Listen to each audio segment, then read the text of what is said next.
G'day, my name is Scott Mooney. And my name is David Edwards. Did you know that Sydney is one of the most popular destinations in the world for students to come and study on exchange or study abroad? Well, I guess that's no major surprise. After all, Sydney's an amazing place. At UNSW, there's something like 2,000 students who come here every year for 1 or 2 terms, lured here by our amazing campus and the courses we teach. Or by the fact that we are the closest major university to the beach. A few years ago, I thought it might be a good idea to give incoming international students or anyone interested in the environment around them some information about Sydney. One of the cool consequences of the course is that it has provided a forum for incoming students to meet each other and to get to know people from all around the world. So you, the students, become a real community, discovering Sydney together. So, what, the course is about the Sydney environment? Yeah, the course has 3 main components. Firstly, the physical and biotic environment of Sydney is described. Okay, but do we get to look at the beaches? Yes, of course. But it not only includes the beaches, but all aspects of the physical environment, including the national parks, rivers, and our world-famous Sydney Harbour.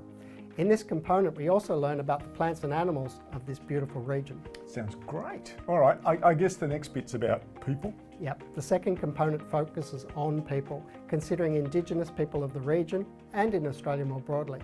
And we dig into the archaeology of the region and the post-colonial experience of the Indigenous people.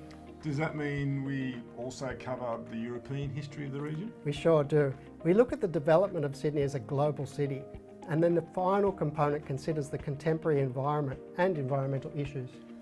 Wow, okay. It sounds like a fair bit of ground's covered here.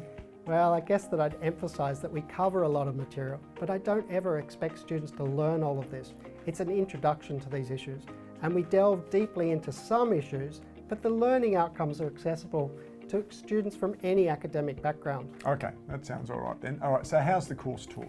There's a mix of slightly more traditional lectures. Hang on, that sounds boring. No, not at all. The classes aren't just normal lectures. They often integrate other ways of teaching, and we have some amazing people who teach some of these classes. We also have online exercises, and we have a series of discussion classes. Okay, so what themes are developed in these classes? It's amazing what develops in these discussions, but there are a number of recurrent themes, including a comparison of your home and Sydney.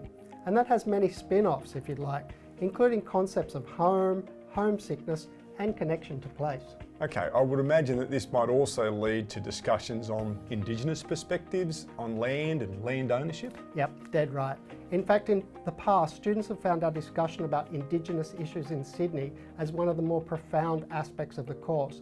And this is made more powerful by our field visit with an Aboriginal tour guide.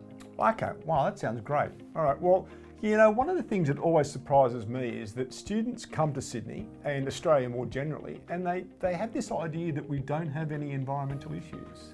Yeah, that's right.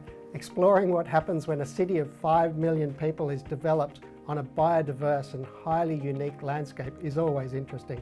I was born and bred in Sydney, and I've watched Sydney become a truly global city over the late 20th century, and the problems that any big city and big city living entails.